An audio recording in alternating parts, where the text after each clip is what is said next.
if your most noticeable player on the ice in the Stanley Cup Final is Ryan Reeves, you're going to have a bad time. Yeah, that's accurate. Also, Fleury could use a little help from his friends. Mm-hmm. Where's Matt Murray when you need him?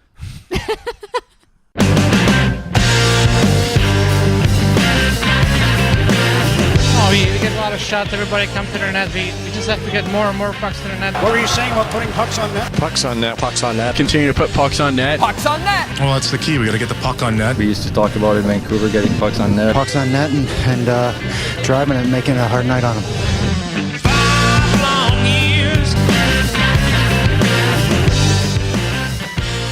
Live on tape from Geeta's apartment, her palatial estate on the 23rd floor. This is Pucks on Net, a Vancouver hockey podcast. Doesn't talk about fantasy or fancy stats. By all accounts, we are cheering for the Washington Capitals, and so we're enjoying that. I don't like it when you speak for me, Ryan. Wait. Oh, now you know how it feels. Everything's really loud in my ears.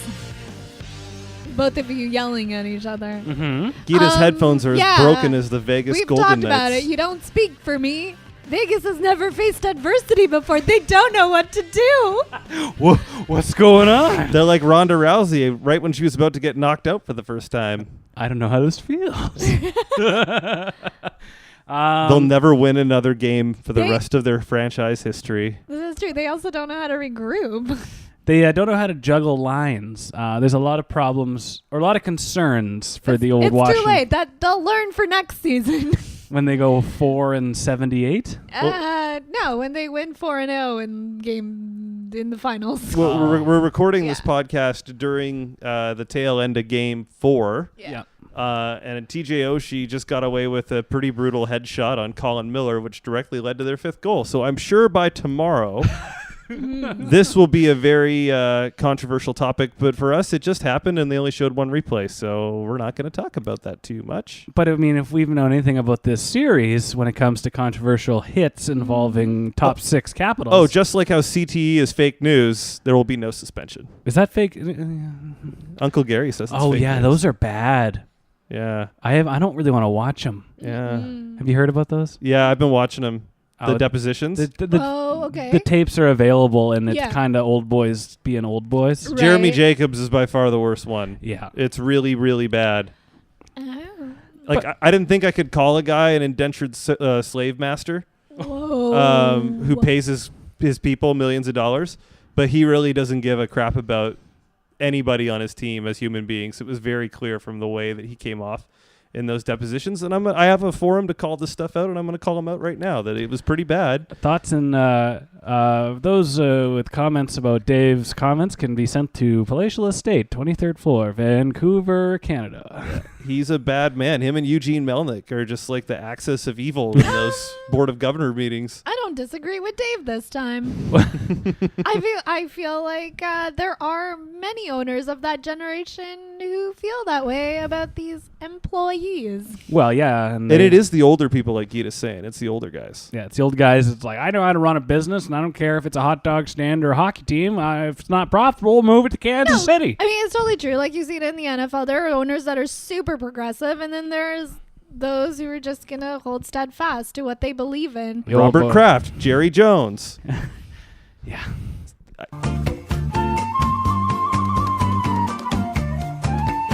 Ryan is sanitizing this podcast. My name is Ryan Japp. I'll be your host for the evening, and joined to my immediate left, riding shotgun. She owns this place. This is Geeta.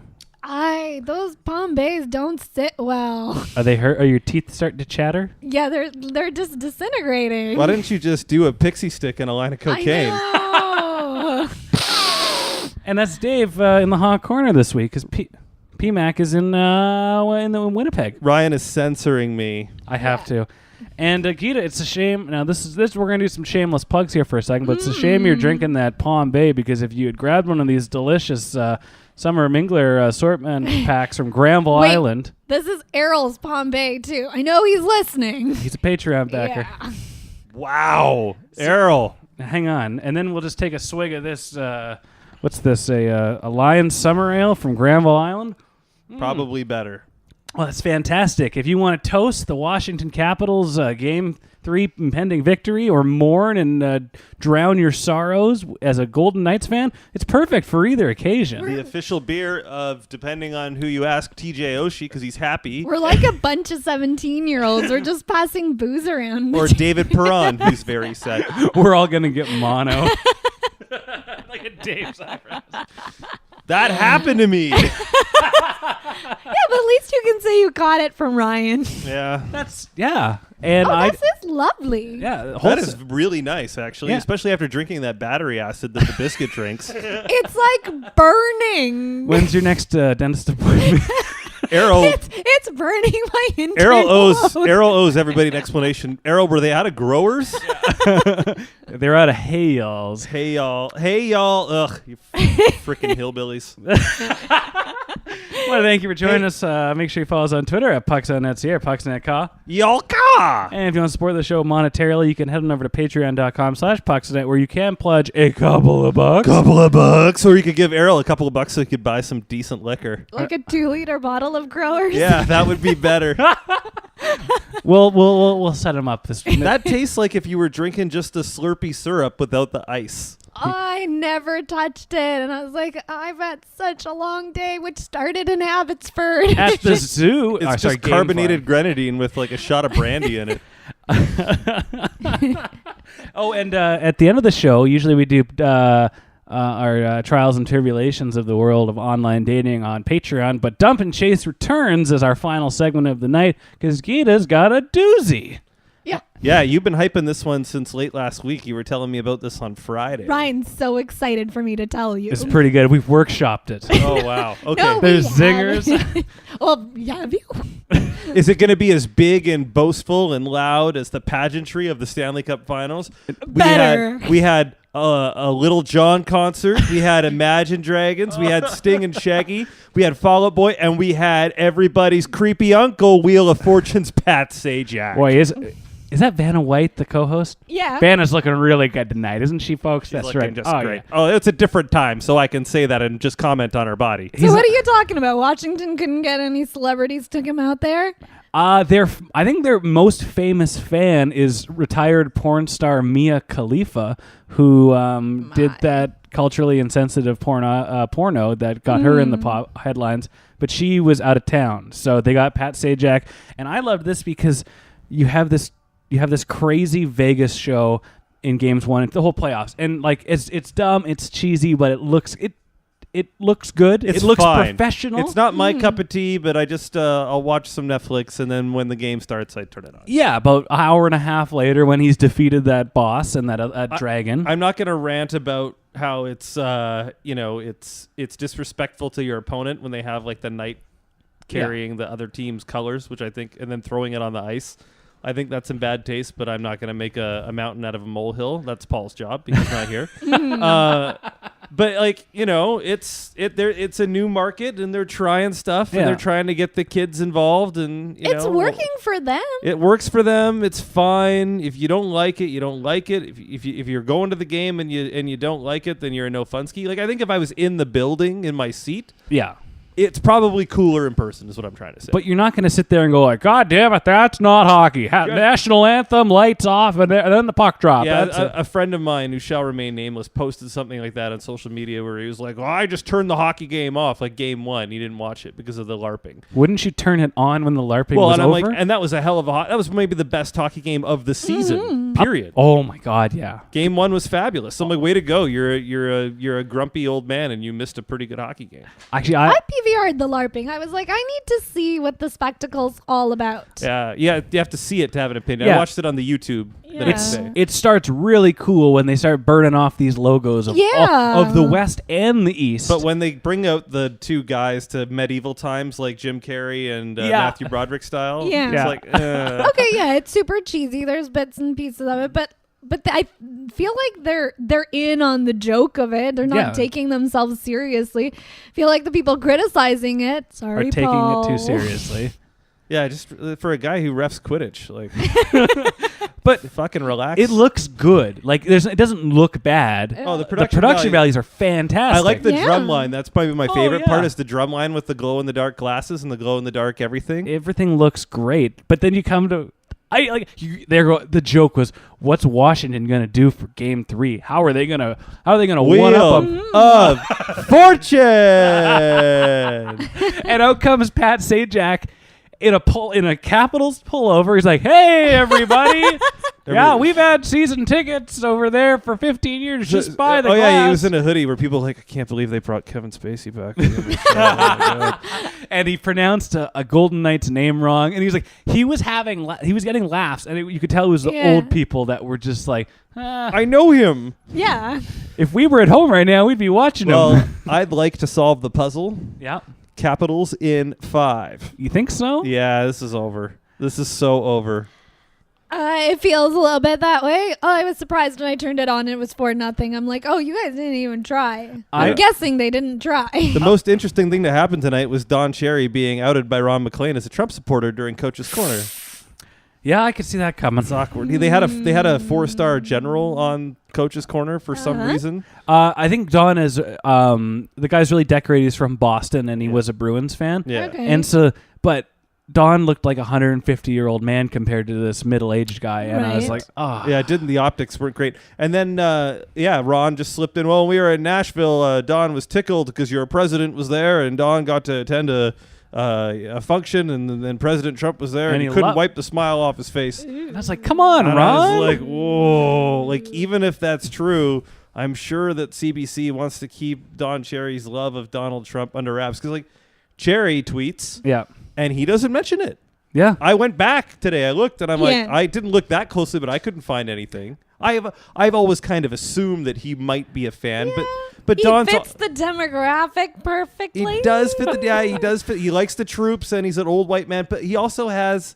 And this is the thing. I don't want to get too deep into this, but like I get that he fits the demographic. He's rich. He's old. He's white. Hard work. Canadian forces, whatever, and rednecks and all that. He loves rednecks.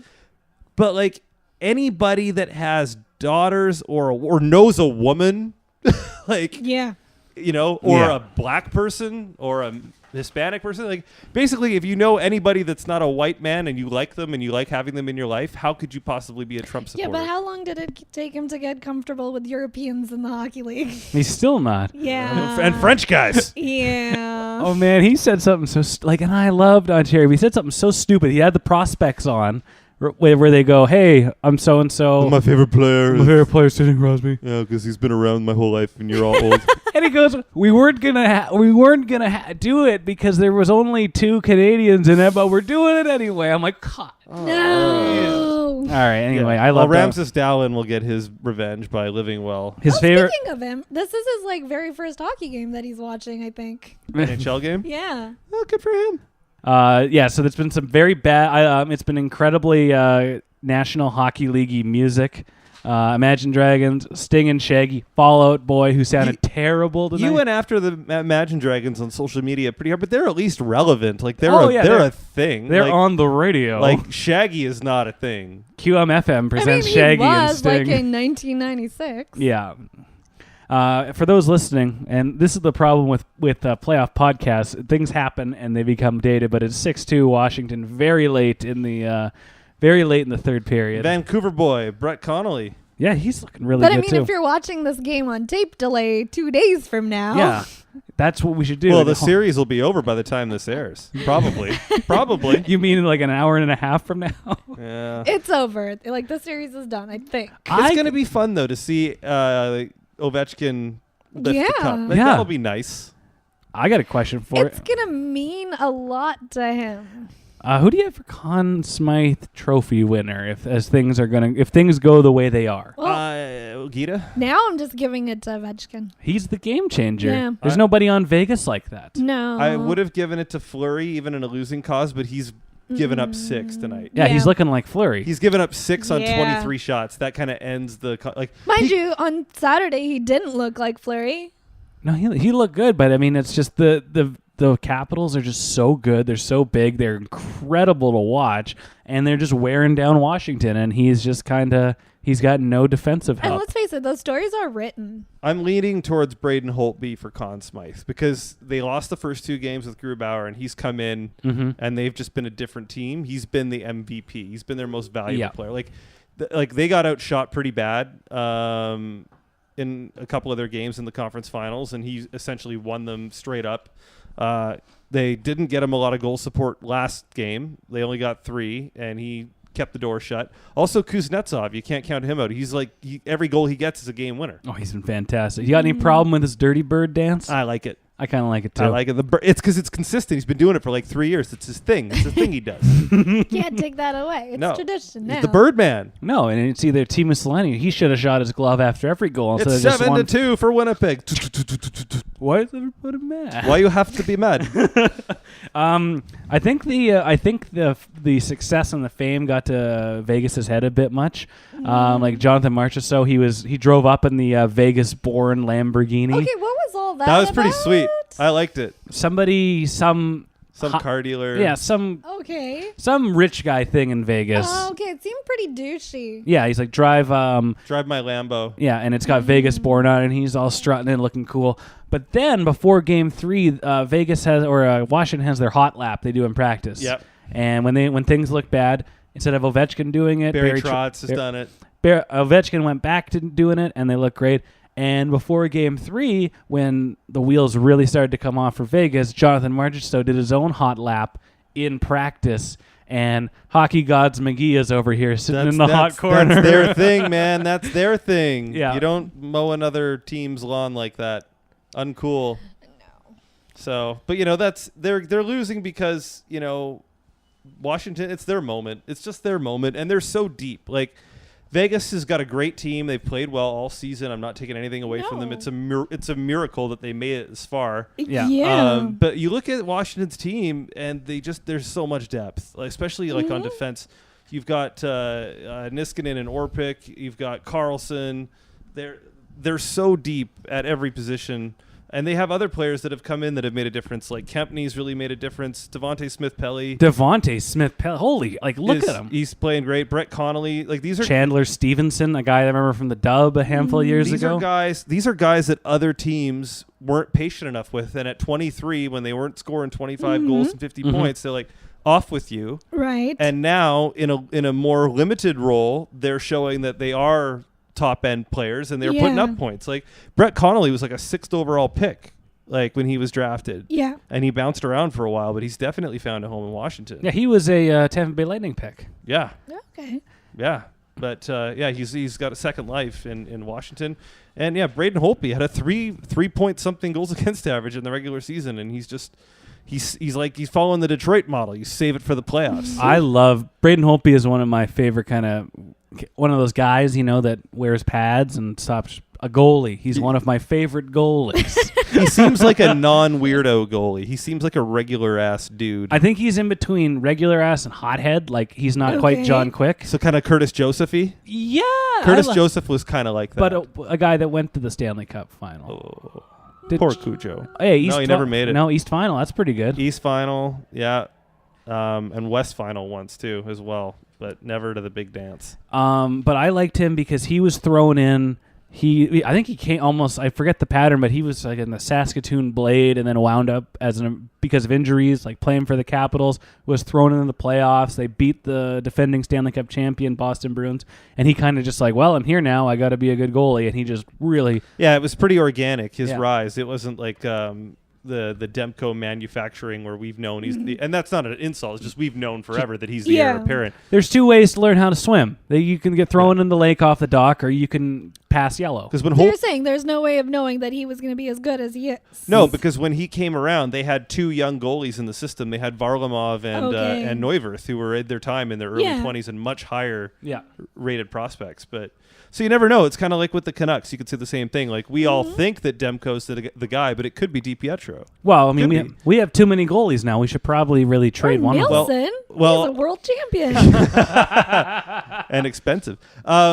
an update to the Noah Hanifin rumors that are flying around. Yep. There's a rumor flying around that the asking price is not the 7th overall pick and that it's indeed one Thatcher Demko.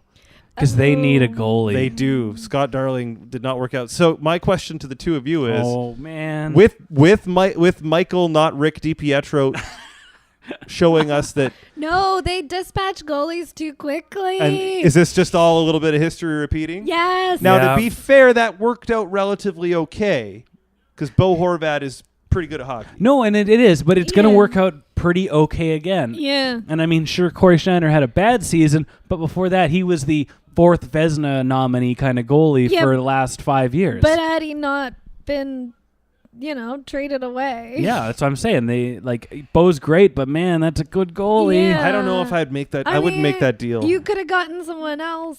You could have drafted a whole other player, and you don't know how that player would have turned out. Yeah. I wouldn't do it. I wouldn't No, do I it wouldn't. either. I wouldn't. You gotta learn. You gotta learn from your mistakes and this Because team, we wouldn't be discussing goaltending right now if they had hung on to Corey Schneider. or even Luonko. He's Yeah. still good. He's still. That's the thing. He's still. He's gonna turn 40 next year, and and he- he's still And good. he's still getting paid by the Canucks to be good. And you got to think he's probably still top 10. You'd be hard to find 9 goalies in the league that are better than him. You try it. I've tried it. Can't really do it. Carey Price. Is he? Ooh. What is this, the Bizarro world? He's I'm not. not sure how I Lose feel way about more. him. That groin is it's like a piece of dental floss. Yeah. It's like it's a trick wire. You can't trust it. He's not a guarantee anymore. Yeah, he's a really hot girl, but she may or may not show up to the bar to meet you. She's like the cable company. I'll meet you for a drink between 5 and 10. Maybe. Maybe. I might bring some guy friends with me. just to see what it's like. Who's that? That's Dave and Ryan. They're with me. Boy, that's a callback to last year. Paul and Ryan may have gone on a date with Geeta. And I don't mean with her like as if they were her dates. They just went with her to You her may date. as well have sat at the table that time. It's dark in that Cactus Club. You can get away with a lot of stuff. Ryan, you didn't learn. If you're going to fake read a newspaper, make sure it's the right side up, bud. It's the fake glasses and nose that give it away. Like Groucho Marx. Here's what we do to Carolina. Paul dressed like a mechanic, like Andy Bernard. For no reason. Here's what we do. Jimbo calls up Yeah. Carolina and goes, "Oh, hey guys, it's Jimbo. Jimbo here. It's Jim Bending. Jim Benning here." And he goes, "World champion goalie, Anders Nilsson. You don't have a goalie. You don't have a GM. Who's he calling? Oli Levy. Not Ron Francis. Maybe a 7th. Come on. What more do you want for and a Ben stud?" Hutton. And Ben Hutton.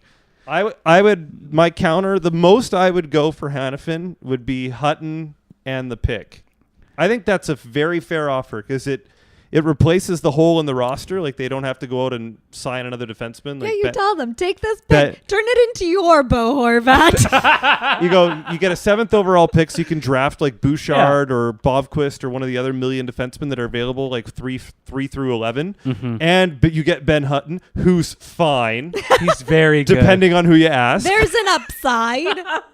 He's really positive. he might be better than Frankie Corrado. He might have been Frankie Corrado with better luck and that he didn't get screwed and he got a fair shot. Yeah, if Frankie smiled a little more. That's a really good comparison, Dave. I got to give you that. I feel like Frankie Corrado could have had the same career if he had just gotten a good break or two. I feel like he got shafted at Vancouver. Like if he was likable. Yeah, he's not like his dad is a disaster on social media. I picture Frank Corrado.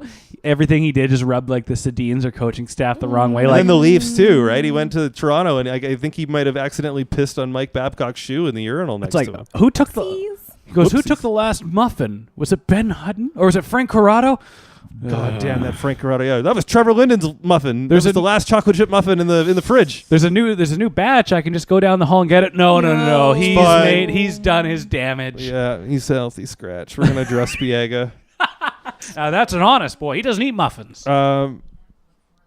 So I don't. One of the things in the rundown I don't really get, and you're gonna have to explain to me because I'm a little slow. Okay. Yeah. The sorry Calgary Flames fans, assuming no trades occur, Montreal and Detroit will have drafted 8 players prior to Calgary making their first selection. Oh, ooh, that isn't good. That's really like, bad. No, I when got it. It's does just a fun Calgary segue. pick? In 2019? Yeah, They no, really this went. year. They went all in this year. Yeah. They really thought they had something. Yeah. They might have been the team that thought they had a much better outlook that achieved the least this year. You know what I mean? Oh, yeah. Like the expectations were through the roof. Mhm. Like there were other teams that underperformed, like Edmonton and all that, but Calgary had this self-confidence. We going. got Mike Smith. We got the greatest We got- defense in the league. We got the best dadless player in the NHL, Travis Hamonic. That's a great comparison. Edmonton did not go into any season with that kind of confidence. No, at like even all. last year they were kind of because we were all like they might win the cup, and I felt like Peter Trelli was like, whoa. Just we're gonna get back to the playoffs. Hopefully. I don't know. Might not turn out. Might not be this year. Patrick Maroon's been reading his own press. He's been getting invited to good parties with good food. He's beefed up. He wasn't getting the call over to McDavid's buffet last summer, but he's going today. Calgary didn't. The crazy thing about Calgary is that they had a fantastic. They have a great defense. They're pitching. They got a good pitching staff with no bats. Yeah. And They have, but that's the thing though. They have bats. not their bottom six though. No, It's not at all. Because Not at all. You kind of forget about. They're it. all on the Canucks. Granlund, you laugh at that. That's Honestly, great. they're a much more solid team if they still have those two guys. Well, they got Hunter Shinkaruk and a second round guy that was probably traded for some magic beans. That's the thing, right? Like you put on a team better than the Canucks, where Barchi and Granlund are not asked to play top six. Oh yeah, great. That's players. 2/3 of arguably the best third line in the division. That'd be a great third line for Calgary. They make the playoffs. Yeah, but they had their bottom six. It's a great stat I heard. Their bottom six didn't score. It took them like 17 games into the season for the bottom six to score a goal in Calgary. That's not good.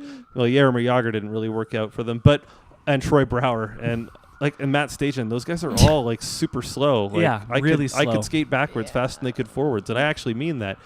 Also, they made another huge tactical error. It's a post-mortem on Calgary now, this segment, but they went and got Eddie Lack, who had a very iffy season last year. Mike Smith played well at times, but he's 35. You cannot ride him 60-something games. He's old, angry, and gets hurt. Yeah, and so they never went out and got a proper backup goalie. Even after Eddie Lack didn't work out, there were other guys on the market that they could have picked up, and they didn't. Instead, they went with a kid that they didn't, David Riddick, a Swiss kid that they didn't really believe in, and he barely played. The only team he could beat was Vancouver. That's what Vancouver does. Yeah. You got a third string goalie. You want him to look really good? Play the Canucks. That was just. I remember being at that game with Cole, where the Brock Besser foot game. Oh yeah. And Cole looks at me. He's like, "Dave, who the hell is David Riddick?" I'm like, "I don't know. Has he got a blog or something?" And he's like, "No, he's playing goal for Calgary." This is during the warm up. I'm like, "Oh, we got to Google this guy." I'm like, he's only got 5 games in Stockton. He's playing for something called Beal last year in the Swiss League. Never heard of this fucking guy. Anyway, he beat Vancouver, but They're kind of like Philadelphia North. Yeah, we'll find some guys to play goal for us. Don't worry about Philly's carrying. They got those 3 guys next year because Neuwirth's an RFA. They probably won't qualify him, but it. Oh god. they got another year of Elliott and Neuwirth. And they're we didn't talk about it last week, but 2 backups does not make a number 1 goalie. they're kids. really banking on Carter Hart being the next Carey Price. There's rumors going around that well, not rumors. Ron Hextall said it on TV like 3 days ago that he expects Hart to challenge for a job this year. Well, that goes to show you what they have in front of it. But that's such a bad idea. Like, you are a goalie, Ron. Yeah. You know that you need to send these guys to the AHL for at least a year. If I'm getting screened, just kick their ass. That's what I did. It's a miracle Marc-Andre Fleury didn't get ruined in Pittsburgh with what he had to play in front of his first season. Yeah. Like, that was rough. What do you mean?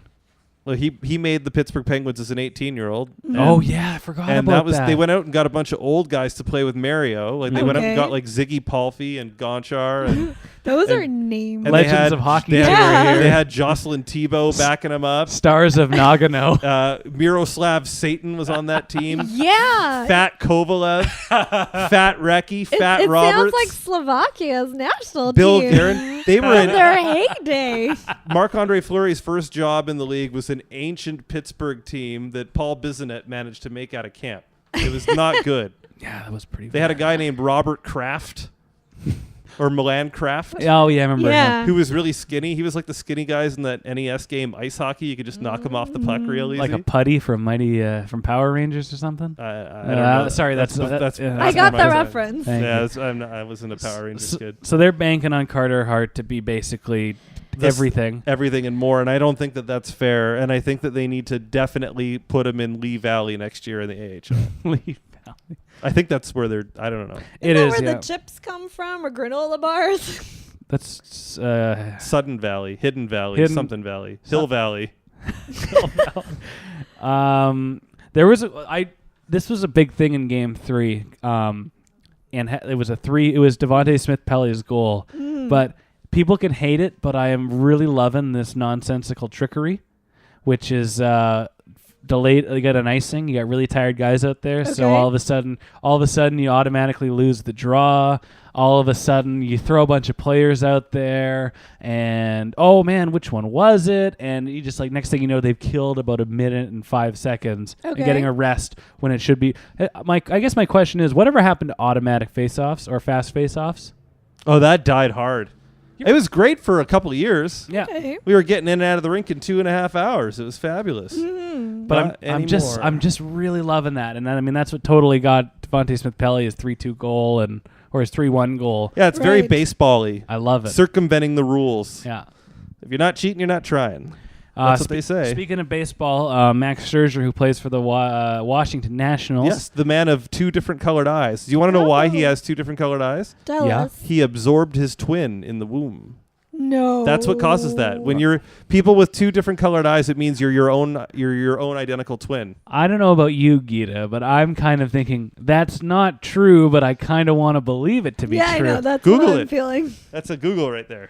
Anyway, so Max Scherzer, they were playing interleague play, so he didn't have to hit. And so he said he tweeted this out, the best part of having a DH night is I can stay in the clubhouse and watch the Caps game while we hit. If Ken Griffey Jr. was doing that, he'd be kicked off the Mariners all over again. Now you're wondering, that's got to be bad, and a guy's going to be distracted. He won't be able to pitch. Scherzer threw 8 shutout innings. He gave up only 2 hits, and he struck out 12 all while Game 2 was going on. So... hey, Thumbs the brakes. Maybe it's time for Max Scherzer to go to the American League. Maybe he could watch more Caps games. Well, according to Google, it says heterochromia iridium, 2 different colored eyes within a single individual, and heterochromia iridis, a variety of color within a single iris, are relatively rare in humans and result from increased or decreased pigmentation of the iris. You could have just Googled Max Scherzer. Yeah, it doesn't say anything about absorbing your twin in the womb. If you could see the mischievous look on Dave's face right now. We said we didn't believe you, but really wanted to. He got us. He got us. That damn McPhail duped us. This is what happens when Paul's not here. If you guys want to buy these magic beans, I got him from the Calgary Flames. I'm gonna also. I got him from Brian Burke as a parting gift. So you've got some stuff on the draft combine. Yeah. But Combine. But are we not going to talk about how the assistant general manager of the Ottawa Senators got super drunk and got arrested at the combine? What? You guys didn't hear about this? Are you doing this again? Is this about this whole mess? No, Google that. That's true. It happened. This entire podcast is now false. Fake news. There's an asterisk beside it. He got really drunk and disorderly and got himself arrested. Well, that's the second bad news. Oh, he pleads not guilty to harassment allegations. There's a couple funny bits about the Senators. Number one, that plea. Number two, Daniel Alfredson shot his mouth off which is gonna shoot his mouth off. He spoke the truth. He thought he was off the record. Do they even know what off the record means? Apparently not. It's off the air. The third thing that happened, and this you might not know about this, but a Ottawa Senators onesie has been recalled. Yeah, as a choking hazard. It's been a rough week for those Ottawa Senators. Yeah. They think they're drafting Ramses Dahlin, but they didn't win the lottery. Wait, what? We haven't even scouted anybody else. We just said Erik Karlsson 2. Well, we know what we got with Erik Karlsson 1, so that's a no-brainer for us. Yeah, we got to get him out of here. We got to get that Scott Darling in here to play some net, play some goal. Poor Scott Darling. Danny Alfredson, off the record, he says, we hope to get a new owner. And these comments came in a conversation with Sue Sharing, a blogger and former city columnist for Post Media. After making the comments, Sharing says Alfredson told her the comments were off the record. But Sharing chose to share the words on her blog on the city from the burbs. What a bish. No one's going to talk to her. For that, and she's not going to get any no more senators. No more hot takes for that blog. Chris Phillips ain't saying shit. Chris Neal will because he's got CTE. Oh, probably. Now Danny Alfredson does not like Eugene Melnyk because he angrily left the Ottawa Senators. They had that bitter contract dispute, and then he left in a huff, which is really a shame. Yeah, and so then he came back as we'll give you a paycheck. You're an advisor. Kiss the babies and shake the hands. Yeah, and then he quit that. He quit abruptly, and I was amazed he came back for their alumni BS. Well, he did last that year. for the fans and not so much for Melnyk. Eugene's he's at that Jeremy Jacobs table. Hanging out with Jeremy Jacobs. Speaking of that, on Coach's Corner for game 2, I think it was game 2 or game 3, but Bettman was there. I saw that when he came on. That was great actually because he was just watching, keeping an eye on grapes. I have it here, and I just love that Don Cherry put him on the spot. Well, we're a little concerned about his quality, his on-air quality now from tonight, but a couple games ago where he just doesn't give a shit. Even that was questionable. Like he was like a dog with a bone, and he wasn't really making any sense. He was just kind of making nonsense sounds, and then occasionally you got Quebec out of it. Oh, let's Gary Quebec. There, play it. It's pretty much it verbatim. There's never been a rivalry in hockey, rivalry any sport like Quebec and Montreal. I'd say, and I think they've been very good.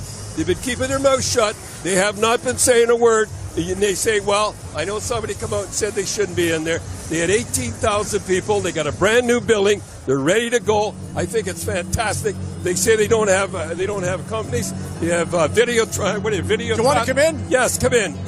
Enter Gary. Anyhow, Don's picking up on. Come on in, Gary. Yes, ask him.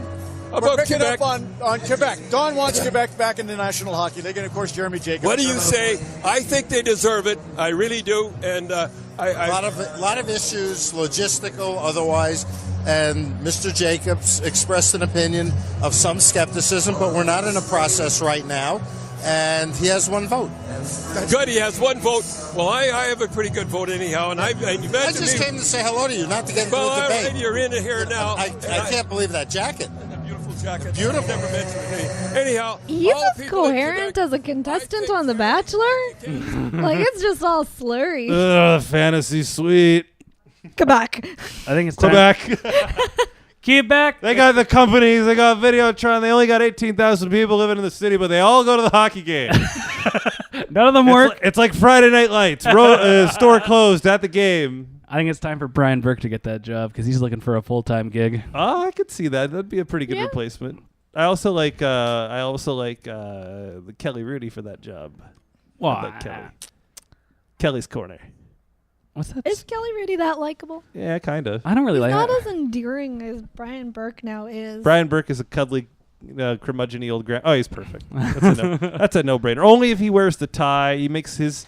No, he's got to wear the tie over his shoulders. Sonic the Hedgehog. He's been making trades all night, but it's he's not working in the league anymore. He's got to keep this hairstyle going. Yeah. Something that's really cute. They could try Strombo in that role again. Bring Strombo. No, I don't know. Skinny tie. I don't know much about hockey, but this indie mixtape show hosted by PMAC is really good, and let's talk about that for 2 minutes.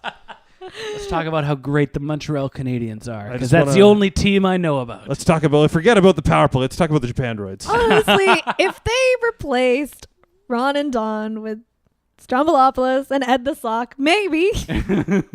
I'd go with Jeremy Taggart and Jonathan Torrens. That'd be pretty good too. Is that John O'Vision? Yeah. Okay. Yeah. Oh, Jesus Christ. and remember Street Sense? This first show? Oh, yeah. Yeah. I love this JanSport backpack is fit for the pit. This is the other thing I had on here. PK Subban. I was saying that everything in hockey is holy and dead, and there are no more blood rivalries because PK Subban and Zdeno Chara are classmates in some kind of phony baloney Harvard University. Learning how to not get bilked out of your money, a la Jack Johnson kind of class. Is that kind of because Geeta, you seem to know a fair bit about this class? Well, because he tweeted out a photo. I guess last week or within the last week that he's at this course. So I sort of expanded it because you could see name tags in front of everybody who's in there. And like Andy Roddick is there. There's someone from like some FC European soccer club. That stands for football club. Fancy. But it's all sorts of fancy schmancy athletic types and other important people with money. And how not to get duped. I think that's smart. That's good. If your uncle comes up to you with a foolproof plan to have a drive-through bar and grill, you're going to tell him to go fuck himself and not hand him $2 million.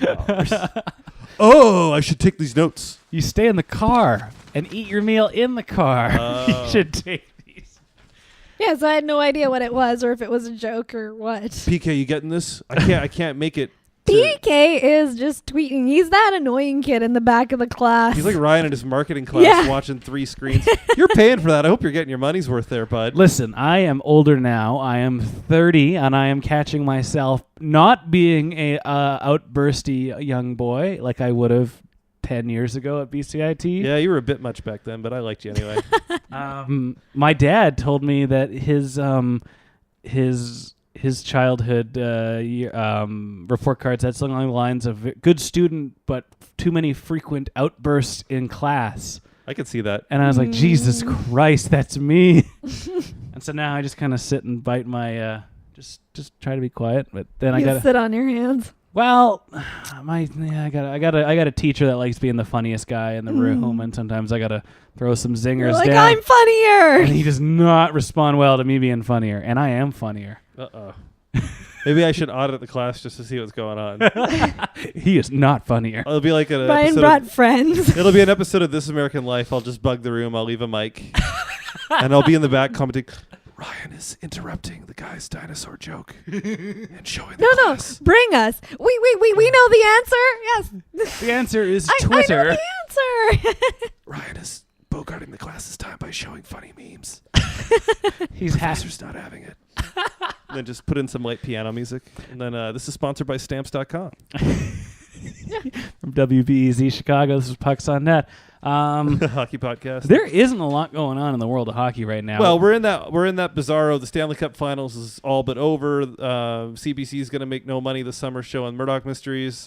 We got the super awkward NHL awards that are just terrible. When I was a kid, I remember them being better, but they probably weren't. I think guys had more personality. But it was also your chance to see really cool highlight packs of players, but now you just go on YouTube. Well, yeah, because you would like the Christmas, highlights of the year kind of bullshit were must see. Because Yulin with the page was a tradition in the old McPhail house. Yeah, everybody would watch that, but now it's just that in pajamas for Christmas Eve present. Oh yeah, it would be Yulin with the page, and we'd wear our new pajamas. And that's the one present you get to open on Christmas Eve. Yep. Yeah, I think my parents knew which present was the dumb fake book of lifesavers that my grandparents would send us every year. Aww. And they would say, you can open that one. Well, it always depended. There was a couple years where my dad was more excited about the gift I was about to get than I was. Like when I got Wayne Gretzky tabletop hockey, he let me open that shit like 3 days before Christmas.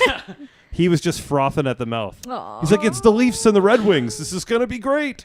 I don't know if I've told this story before, and the more older the older I get and the more experiences in terms of gift giving and learning about what a dumb shit I was, I just cringe at it more and more. And if you have, you'll pretend you probably have forgotten this, but if you remember anyone who's ever given Ryan a gift has to endure this. Yeah, it's true. I have ruined a lot of gifts from Geeta and even herself. That's why we call him Ryan. That's it, chap. So Christmas 1998, I was like 9. All I wanted was a Nintendo 64, and I thought I was pretty sure I was going to get one. Yeah. You were a good little boy back then. You shoveled the driveway lots. I believe Dad was not laid off at the time, so I'm like, oh, this is my chance to get one.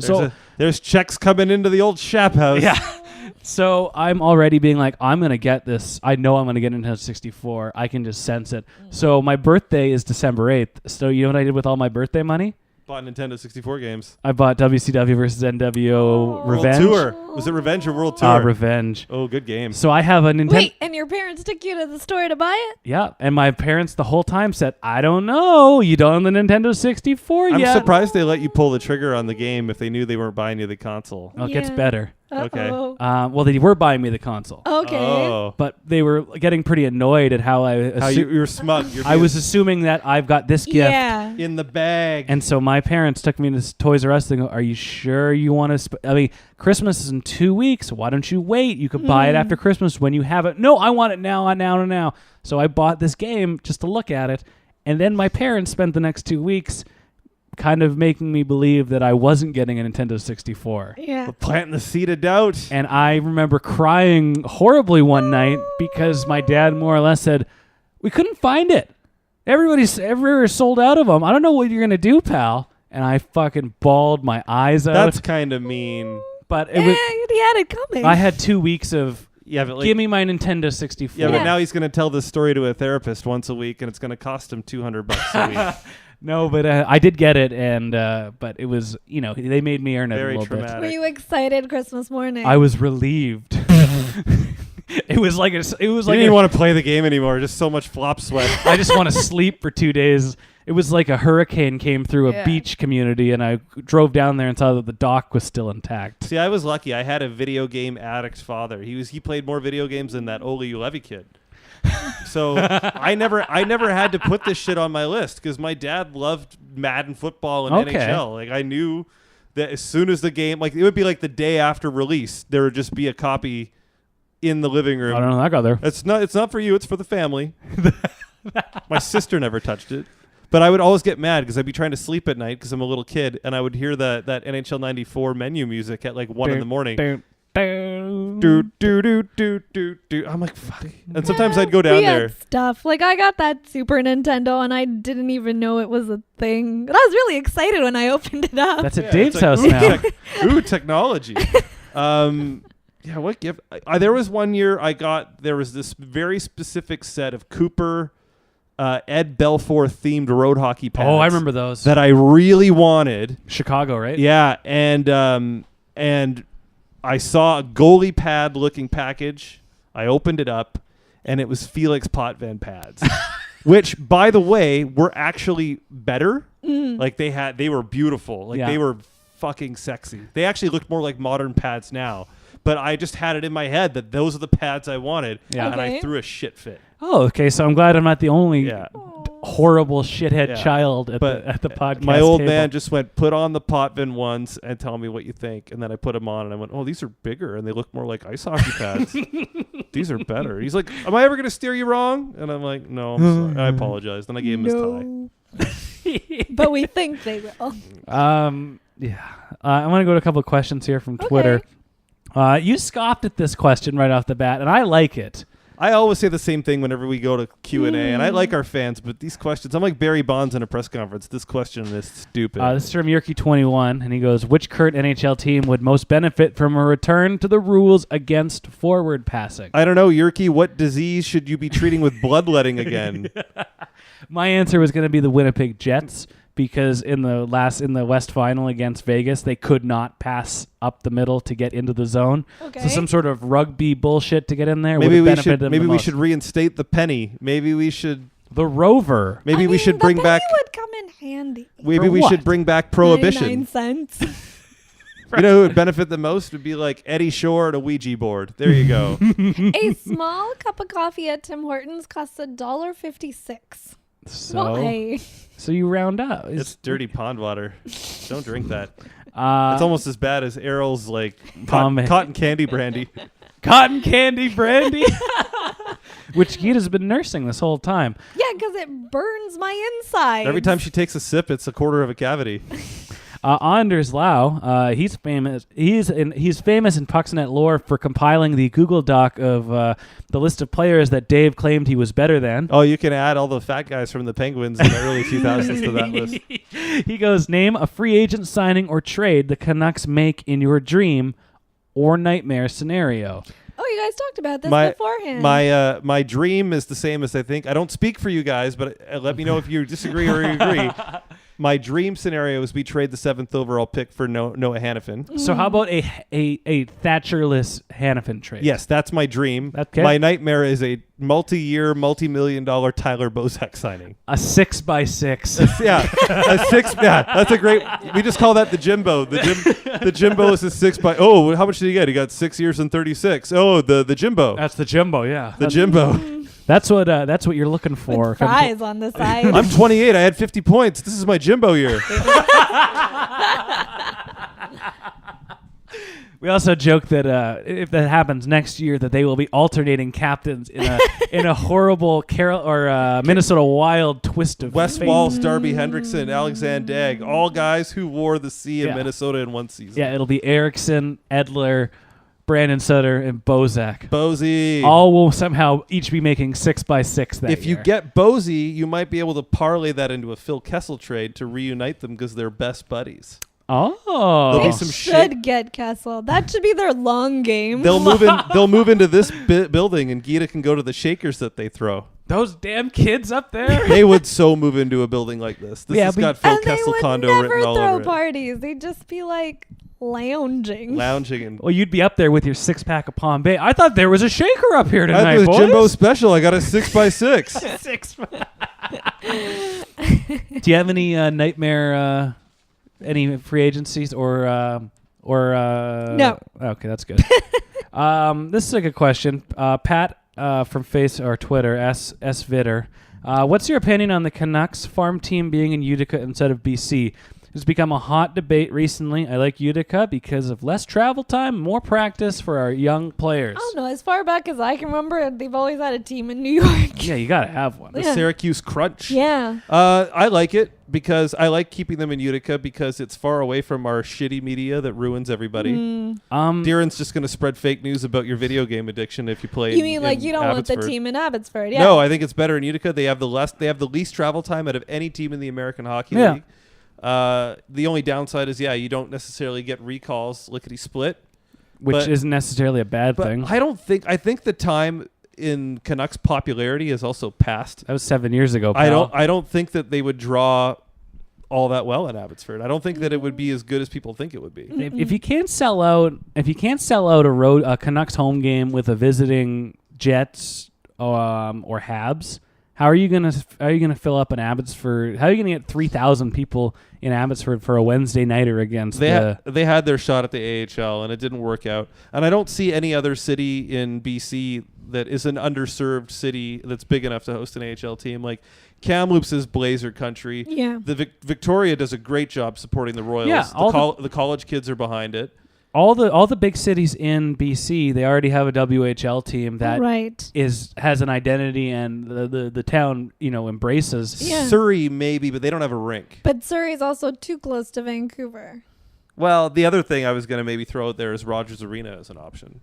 But again, tickets would have to be $5-10. Yeah, but again, if the Canucks aren't selling out, why would their farm team? No, and their market's not here. Like this is the thing. Like remember when we were kids and everybody wanted to move their rink downtown? Yeah, everybody was in a hurry to get their teams downtown. Yeah, I think it's going to swing the other way, and cities are going to start building their next wave of new rinks back out in the burbs because in almost every city, at least in Canada, it's getting so expensive to live in the city that all your market, which is not people buying 2 tickets, it's families buying 4 tickets. Yeah. I think that you're going to see these arenas going back out.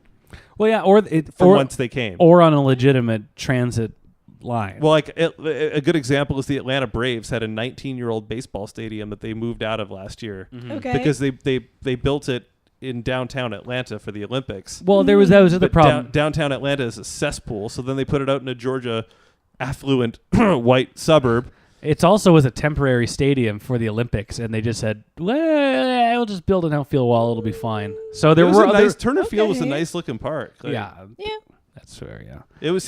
They're now using it for Georgia football, but temporary.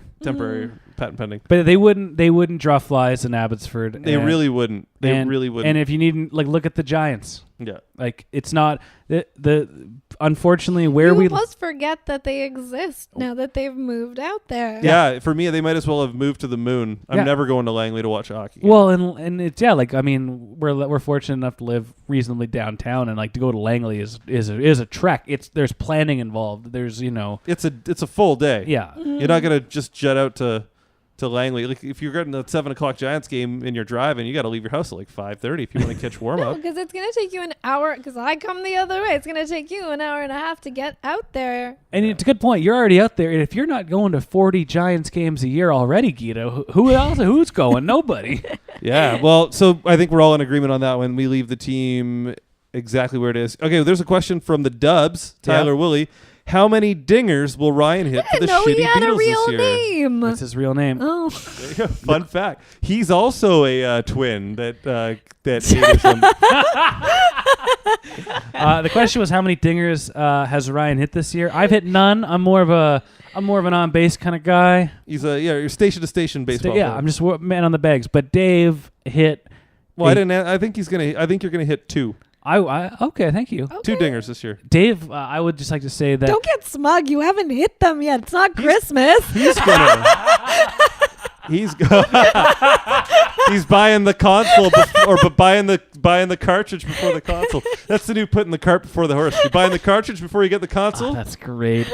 We got the Jimbo, which is the 6x6. Jimbo 6x6. And the Shap, which is to count your chickens before they hatch. Buying the cartridge before the console. Dave hit a grand slam at softball last night, and it was fantastic. It was a moon shot, if you will. Yeah. It was a slow trot in. All right.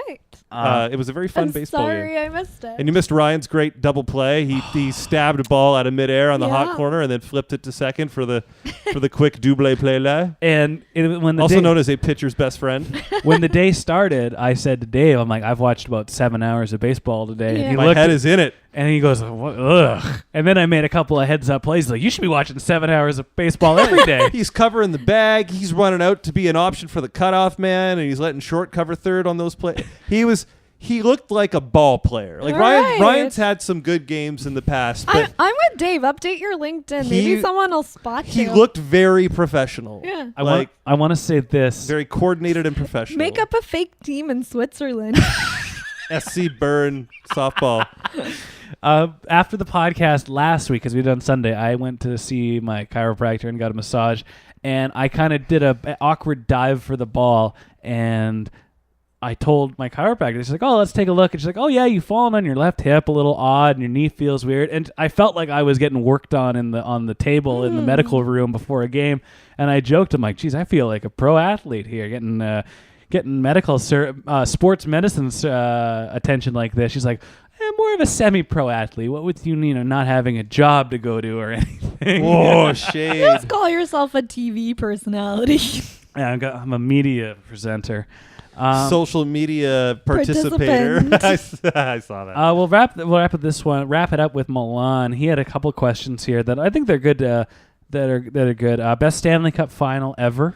Vancouver and New York, 94. That one. Yeah, I was gonna say honorable mention. Why am I blanking? L.A. Montreal '93 was pretty good. That was 5 games. It's more controversy. A lot of overtime. It's memorable. I just listened to a whole podcast about it. But yeah, '94 Rangers. It had everything. It had everything. You take yourself away from being a Canuck fan, and it still has everything. Perfect. Like people talk about that still to this day. And that's what really sucked about the lockout, because there was so much momentum from such a captivating series that they garnered this new audience of casual fans, and then Gary's got to be Gary. Honorable mention from me would be 1987 Philadelphia Edmonton 7-game series, and was a blood feud. Yeah, and a loser goalie won the Conn Smythe, which is one of my favorite things. And that was Gretzky and Curry in their prime. Yeah. Oh yeah. And with a team good enough to push them, like Philadelphia. Yeah. So honorable mention there. He also asked 2 teams you would have loved to see in the finals this year. These guys. I would like to see Winnipeg instead of Vegas. Yeah, okay. Yeah, all right. I would have liked to seen Winnipeg versus Toronto would have been my favorite Stanley Cup final. Like going back to the start of the playoffs, if I could just pick 2 teams that I'd want to watch duke it out in the finals, it'd be all goal scoring, be going 100 miles an hour. See Patrick Laine versus Matthews Austin. 1 and 2. That'd be great. Well, Yeah, it'd be really interesting in this country if Toronto was just still in it. Oh, totally. Yeah, they're like the Yankees. You hate them, but then they're out and you're kind of sad. Yeah, they should lose to the Diamondbacks in game in the 9/11 year. Exactly. Yeah, that's what you want. Fucking Randy Johnson screwing that up. Current playoff MVP. We already talked about that. I think we're all on Team Ovechkin. Yeah, Fleury gave up a touchdown without an extra point today. That's kind of it for that. I mean, if he shuts them out the rest of the way, 6 goals on 24 he shots. could claim it back. Yeah. He had 4 on 15. Was he pumping Braden Holtby's tires? Last question: will Quebec ever get a hockey team? Yes. And as long as Don isn't doing the. It won't be expansion. They will be a Winnipeg parachute destination for Carolina. Yeah, I hope Scott Darling likes poutine. If he's still there. And now we this is a do you think they'll get a team? Quebec? Yeah.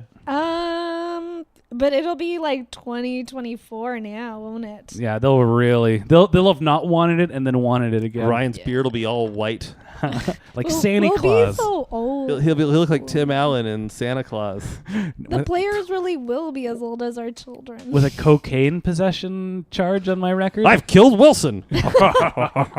Now I'm really excited for this because this is a return of the free version of this segment, which we haven't done in a long time.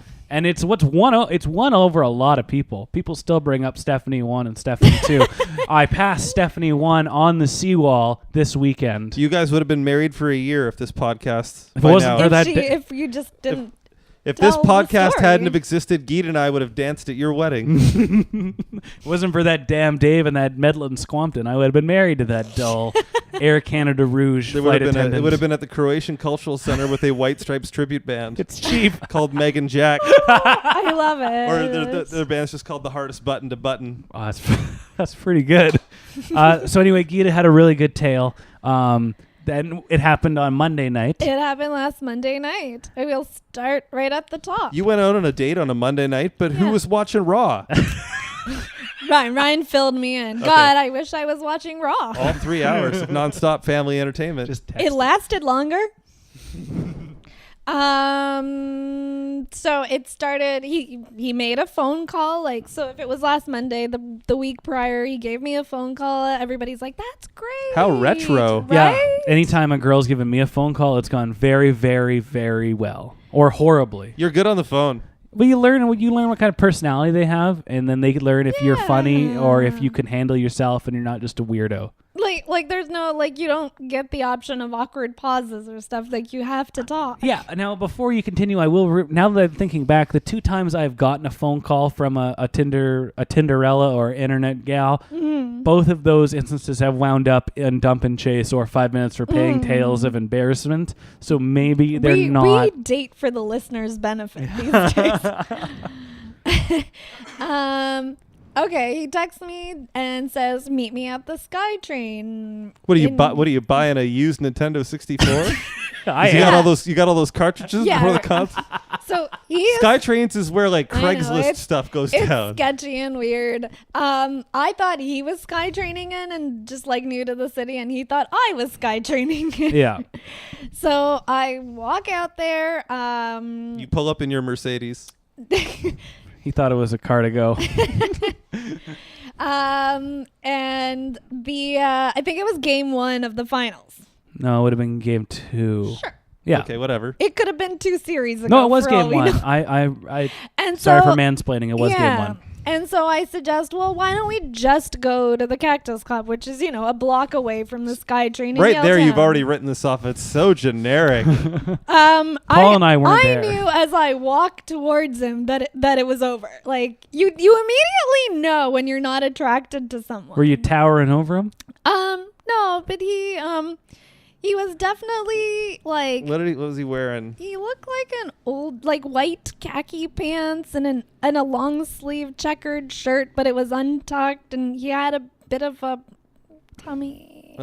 So you go into Cactus Club, and what's the first thing he notices? He looked like a dad. Yeah, I was gonna say sounds like a dad. Yeah. Okay. So we go and he's taking to go-karting.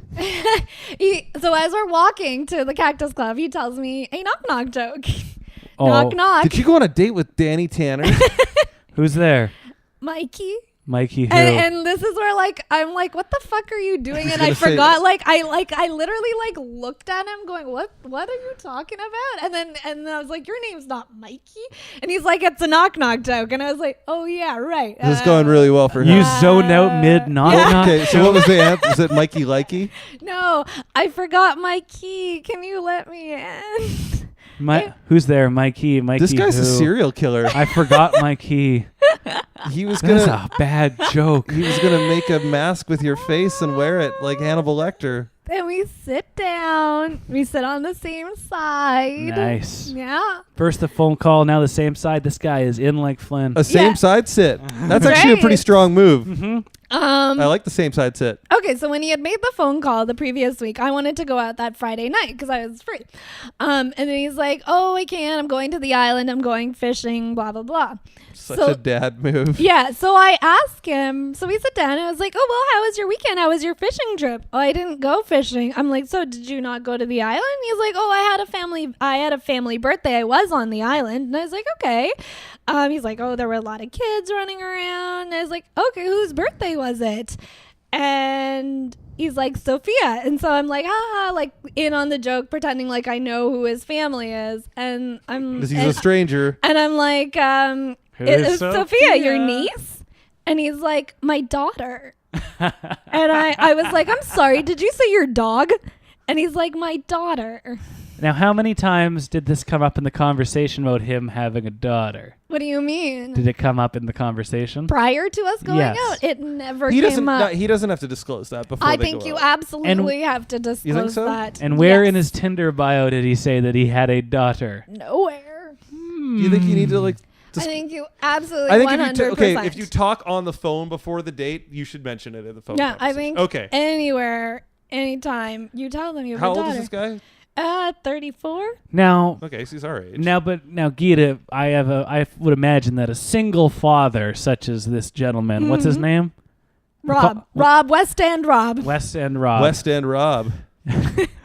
I imagine that a single father with these great responsibilities and this honorable fatherly, traits, looking after a child, that must be endearing. So, where does he live? He lives in a spare room in some other guy's West End apartment. Huh? Oh no! It's not my apartment, I swear. I was gonna say. I've asked. I'm like, is it your apartment? So he surprised you. He's crashing at someone. He's essentially a couch surfer. He's pretty much a homeless man. Yeah, he only moved here like 8 months ago. What's he do for work? He's some sort of engineer. So he's got a legit job. But here's where it gets funner. He's still married. Oh, like he's separated? Yeah. Like their divorce isn't final. There's no custody agreement. Geeta was going to be his midweek gal. He basically got a girl pregnant who was... Are we still recording this? Yeah. So she was like the uber Christian conservative type. Oh. Messed with her birth control. And he told me, well, he's like, I'm the type of guy who likes to make the decision where, like, if I see a fork in the road, I will make the choice that leads to more forks in the road. So we decided to keep it, even though I wanted to break up with this woman on the first date. And then... Probably shouldn't have slept with her then. Probably shouldn't have disclosed all this on the first Tinder date. Now you got a 4-year-old, but you go back to the island every single week and you stay in the home with your ex-wife and you pay for this home, which is why you can't afford a home on the mainland. And he wants to bring another woman into his life. That sounds like a good idea. Really spice it up, little midweek something. You can go out there with him on the weekends. We can look after the kid while him and the ex work things out. I think we really got something here. If this was an episode of 30 Rock, that's what would happen to Liz Lemon. She's like sitting out there like in a kayak by herself with the kid, like in a 2-person kayak, and they're having sex like, on her luggage. It's fine. I was never ever going to have I bought sex that with this kayak guy ever. See, I'm just glad that there's a return of Dump and Chase because. So wait, holy crap! I was livid. I'm like, you could have told me this while we were messaging. I would never have gone out with you. I would have finished the conversation there abruptly. It was an hour. I'm like, I had to sit here. I had to buy my own meal. Because you don't have any money. This is not what I wanted to do on a Monday night when I could have sat at home and watched 13 Reasons Why. I watched 2 episodes last night. So good. It's so much better. There is. Last season. It is. How many episodes are you in? I'm got maybe 2 more episodes to go. I'm way behind you. As we wrap up this tale, there is a hockey tie into this right off the bat where you walk into the bar. Mm. Oh, yeah. Because he agreed to go watch the game with me. He looks up at the screen. He's like, who's VGK? And that's when you knew. I should have just left then. Did you tell him off? Not at that point. Did you tell him off? No, he tried to walk me home, but I'm like, I'm going to IGA, and then he tried to come into the grocery store with them, so I gave him one of those awkward hugs. The ass out hug. You should go now. Oh, it's this. Hang on, I'll do it for the listeners at home. It's the. Yeah, I'm like, you should. It's the push. I'm the pretty side sure push I said hug. you should the go side now. push, I'm gonna the go guiding. this way. Get out of my life. Get out of my life. Yeah. So do you think he thought it went well? I don't know what he thought. Did I think he was looking for a friend. It was so apparent. He's like, I'm just getting ready to date. I'm sorry, I'm not there to. Thanks for wasting my time, yeah. motherfucker. That's how I felt. So, is there a follow up? Did he message you after? No. You haven't heard from him? No. Okay, so maybe he did take the hint. Well, I mean, I'm Did you give him a sorry, business card? you've opened something up, and now I need you to tell me everything, and that is why this date ended up that way. Because I'm like, other people could go months without asking what his marital status was. You just assume if he's on Tinder. You have a wife and a kid. What the fuck? Yeah, but I really like you, so it's fine. That's cool. Don't worry about it, babe. So weird. I'm like, even if it was Ryan Reynolds, I'm like, Deadpool. Yeah, okay. He's a busy guy. You don't know what else is going on. He's got a wife and 2 kids, and you're like, Is he married to Blake Lively? Yes. Yeah, it's pretty good. It's pretty good. My contribution to Dump and Chase is that there's somebody that's been frequenting in and around my life that I've been seeing in some capacity or another that is actually listening to the podcast every week now. And it's not like Stephanie 1 or Stephanie 2, but I mentioned to Paul this is when you were in Italy, but I mentioned to Paul and to Geeta that this person resembles Avril Lavigne, and she's aware that she resembles Avril Lavigne, and there is about 3 times through the podcast that Avril Lavigne was name dropped, and then she texted me, I mentioned Avril Lavigne a lot. I'm like, yeah, I mentioned that you look like her, and then they slid those into the podcast, and she didn't find that offensive, so. Something there. Could be meant to be. Yeah. But I think that was a good tale. That's pretty good. That's pretty Poor good guy. tale. I hope he finds happiness. He doesn't live in my apartment, I swear to God. But can I give some parting advice to Rob? Rob, you're out there listening to New York, because probably Geeta did drop that she's on a hockey podcast. Probably. 3 tips since you're getting back into the dating world. Tip number 1, know what VGK stands for. Yeah. Tip number 2, core exercises. Very important. And tip number 3, and this goes for all guys out there, the most important thing that every man must have if he's going to be an adult male who dates in the city, a fixed address. That's pretty funny. Where's his mail going to? That'll wrap it up for this week's podcast. He has a wife. Yeah, it's going to the wife. You can follow us on Twitter at PucksNetCA or PucksNetCa. And you can support the show monetarily over on Patreon, patreon.com/PucksNet, where you can pledge a couple of bucks. Couple of bucks to Rob so he can get an address. Yeah, we'll get Rob an address. We'll get Errol some BC growers. P.O. Box doesn't count. West End Rob of no fixed address. Last seen at Cactus Club. And he was a wrestler. He'd be from parts unknown. And if you want to support the show but you don't want to give us any money, just go to iTunes, rate and review the show on iTunes, leave a comment on iTunes, all that jazz. That really helps to defeat that awful algorithm. That bad review Sheila left 4 years ago is still hurting us. You're not being able to erase that. She erased it. I shamed her for it. Yeah. Shame. And just wherever you get your podcasts from, make sure you tell friends. And then, we'll go do 5 minutes for Pan. Move,